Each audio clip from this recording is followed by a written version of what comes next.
देखिए, बंगाल में बीजेपी की ऐतिहासिक जीत के बाद अब सबकी नजर राज्य के अगले मुख्यमंत्री पर टिकी है। ये बीजेपी किसको महत्वपूर्ण जिम्मेदारी सौंपती है, ये देखने वाली बात होगी। शुक्रवार को इस पर से पर्दा पूरी तरीके से हट जाएगा। विधायक दल के नेता के चुनाव के लिए गृह मंत्री अमित शाह शुक्रवार देर रात ही कोलकाता पहुंच चुके हैं और वहां उन्होंने राज्य इकाई के वरिष्ठ नेताओं के साथ बैठक भी की है।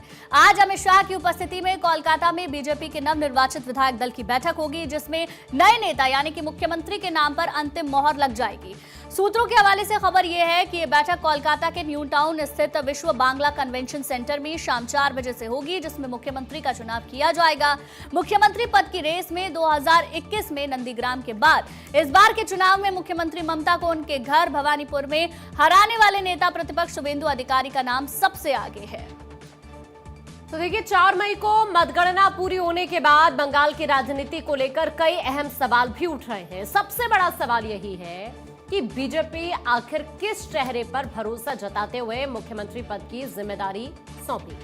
207 सीटों की ऐतिहासिक जीत के बाद अब निगाहें इसी बात पर टिकी हुई हैं। बीजेपी के विधायक कब अपने नेता का चुनाव करेंगे, साथ ही शपथ ग्रहण समारोह कब और कहां आयोजित किया जाएगा। तो चलिए अब आपको बारी बारी से इन सभी सवालों का जवाब बताते हैं। बीजेपी प्रदेश अध्यक्ष समीक भट्टाचार्य ने यह बताया कि नई सरकार का शपथ ग्रहण समारोह राज्यपाल भवन में नहीं होगा। इसके लिए कोलकाता के ऐतिहासिक ब्रिज परेड ग्राउंड का चयन किया गया है।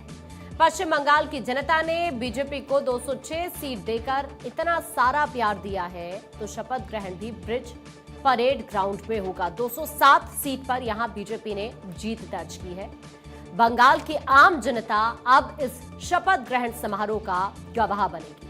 समीक भट्टाचार्य ने ही यह बताया कि पश्चिम बंगाल में बनने वाली बीजेपी की नई सरकार का शपथ ग्रहण समारोह 9 मई को होगा। उन्होंने ये कहा कि 9 मई को रविंद्रनाथ टैगोर का जन्मदिन है और ऐसे में बीजेपी के लिए नई सरकार की शुरुआत करने के लिए इससे शुभ कुछ और नहीं हो सकता। बंगाल में रिजल्ट आने के बाद से मुख्यमंत्री पद के लिए यहां पर देखिए बहुत सारी ऐसी चीजें हैं जो इस वक्त सवालों के घेरे में है। समीक भट्टाचार्य, उत्पल महाराज, स्वप्न दास गुप्ता, संजीव सान्याल, दिलीप घोष, अग्निमित्रा पॉल जैसे कई नाम इस वक्त चर्चा का विषय जरूर बने हुए हैं। लेकिन सूत्रों से जानकारी मिली है कि नेता प्रतिपक्ष और ममता बनर्जी को लगातार 2 चुनाव में हराने वाले शुभेंदु अधिकारी ही पश्चिम बंगाल के नए मुख्यमंत्री बनेंगे। बीजेपी ने नई सरकार के शपथ ग्रहण को लेकर बड़ी तैयारियां शुरू कर दी हैं। ब्रिज परेड ग्राउंड में होने वाले बीजेपी की पहली सरकार के शपथ ग्रहण समारोह को भव्य रूप दिया जाएगा। शपथ ग्रहण समारोह में प्रधानमंत्री नरेंद्र मोदी, गृह मंत्री अमित शाह, रक्षा मंत्री राजनाथ सिंह, पार्टी अध्यक्ष नितिन नवीन जैसे कई केंद्रीय मंत्री पहुंचेंगे। इसके अलावा यूपी के सीएम योगी आदित्यनाथ, बिहार के सीएम सम्राट चौधरी, एमपी के सीएम मोहन यादव, महाराष्ट्र के सीएम देवेंद्र फडणवीस, राजस्थान के सीएम भजन लाल शर्मा, असम सीएम हिमंता विश्व शर्मा, ओडिशा सीएम मोहन मांझी और हरियाणा के सीएम नायब सिंह सैनी, कई बड़े नेताओं के पहुंचने की बात सामने आ रही है। सूत्रों ने बताया कि बंगाल में बीजेपी के पहले मुख्यमंत्री समेत नई कैबिनेट के सदस्य 9 मई को सुबह 10 बजे कोलकाता के ऐतिहासिक परेड ग्राउंड में शपथ लेंगे। क्योंकि 9 मई को गुरुदेव रविंद्रनाथ टैगोर की जयंती है, इसीलिए बीजेपी इस तारीख पर विशेष जोर दे रही है। राज्यपाल सीवी आनंद बोस नई सरकार के मंत्रियों को पद और गोपनीयता की शपथ दिलाएंगे। इस बार शपथ ग्रहण समारोह भव्य स्तर पर आयोजित किया जाएगा।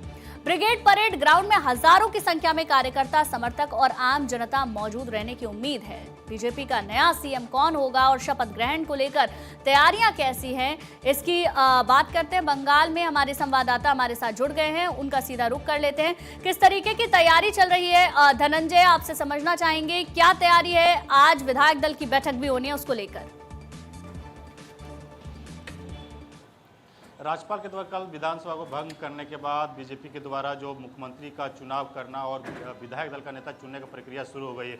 हम जहां मौजूद हैं अभी फिलहाल ये नोवोटेल होटल है, जहां पे अमित शाह, गृह मंत्री अमित शाह 11 बजे पहुंचेंगे और 11 बजे यहां पहुंचने के बाद विश्व बांग्ला में तकरीबन 3 से 5 बजे के बीच में जो बैठक चलेगी उसमें निर्णय लिया जाएगा कि बीजेपी का विधायक दल का नेता किसे चुना जाता है। अमित शाह का कई मीटिंग है, कई नेताओं के साथ पर्सनल भी बैठकें हैं, क्योंकि मंत्रिमंडल जो कैबिनेट का करना है वो तमाम चीज़ें दिखाई। जो तस्वीर आप देख पा रहे हैं इसी होटल में अभी 11 बजे पहुंचेंगे, तकरीबन 11 बजे के आसपास जो बताया जा रहा है अमित शाह गृह मंत्री यहाँ पहुंचेंगे।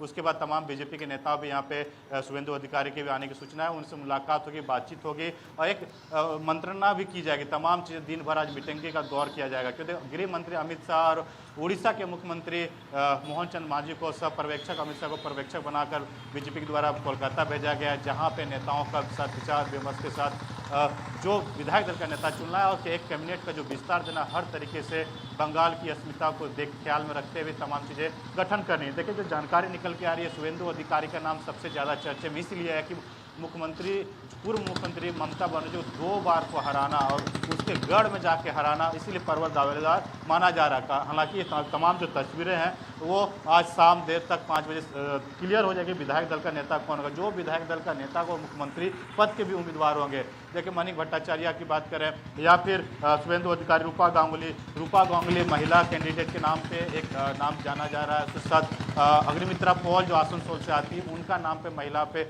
मंत्री में या फिर मुख्यमंत्री के नाम पे भी चर्चा। देखिए, बीजेपी एन मौके पे ऐसे नाम की घोषणा कर देती है, किसी को पता नहीं होता, लेकिन शुभेंदु अधिकारी प्रबल दावेदार माने जा रहे हैं मुख्यमंत्री पद के लिए, क्योंकि उन्होंने जिस तरह से कैंपेन चलाई है पूरे बंगाल में, अपने जो आज़ादी के बाद जिस तरह से बीजेपी के यहाँ सूखा था उसको एक तरह से 207 सीटों प्रचंड बहुमत के साथ सरकार बनाने के अग्रसर है, तो कहीं ना कहीं शुभेंदु अधिकारी के साथ तमाम बड़े नेताओं का भी उसका नाम जिक्र होगा। बहरहाल अमित शाह, गृह मंत्री अमित शाह और जब उड़ीसा के मुख्यमंत्री मोहन चंद मांझी विधायकों के साथ बैठक करेंगे विश्व बांग्ला कन्वेंशन सेंटर में, वहाँ पे नेताओं से अपनी अपनी राय मांगा जाएगा, अपना नेता चुनने को कहा जाएगा, तो उस समय समिति बनाने की कोशिश की जाएगी, एक सहमत के साथ एक नेता चुना जाए जो बंगाल को ख्याल रखा जाए, बंगाल को सोनार बंगाल जो बीजेपी ने वादे किए उस तरह से बंगाल को बनाया जा सके।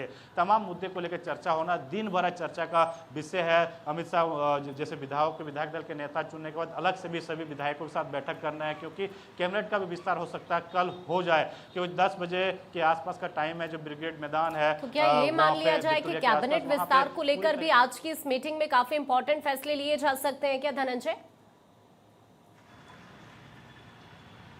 देखिए, कहीं ना कहीं चर्चाएं होंगी, क्योंकि कल नाम के विस्तार होंगे। जो सोर्सेस से जानकारी निकल कर आ रहे, तमाम जो बड़े नेताओं के नाम है जो संघ से जुड़े हुए हैं, संघ से रहे हुए हैं, बीएचपी से रहे हुए हैं, संगठन के साथ हमेशा जिसका अधिक महत्व रहा है, उन लोगों के नाम पे भी चर्चाएं हैं कि उनको भी मंत्रिमंडल में रखा जाएगा। तो एक कमोबेश चाहे आदिवासी का एक विधायक कोटा से मंत्री बनाया जा सके, तमाम जगहों को कमोबेश बना के मंत्रिमंडल कैबिनेट के विस्तार की जाएगी, ताकि बंगालियों के साथ बंगाल का जो भविष्य वो निखर सके। इसी को लेके अमित शाह लगातार यहाँ पे कैंप करेंगे और विचार विमर्श की जाएगी। देखिए, जिस तरह से कैंपेन में अमित शाह गृह मंत्री ने किया है, उसी का फलस्वरूप है कि यहाँ पे बीजेपी की इतनी प्रचंड बहुमत के साथ सरकार बनने वाली है, और जो विधायक चुन के आए हैं उसी के मद्देनजर एक एक चीजें पे बारीकी से यहाँ पे मंत्रिमंडल में ध्यान रखा जाएगा। बंगाली बिल्कुल, और कई समीकरणों को साधने की कोशिश एक बार फिर से इन चुनावों के बाद यहाँ पर हम कह सकते हैं कि कैबिनेट विस्तार में झलक यहाँ पर इसकी नजर आ सकती है। धनंजय, आप नजर बनाकर रखिएगा। अभी के लिए आपका शुक्रिया पूरी जानकारी साझा करने के लिए।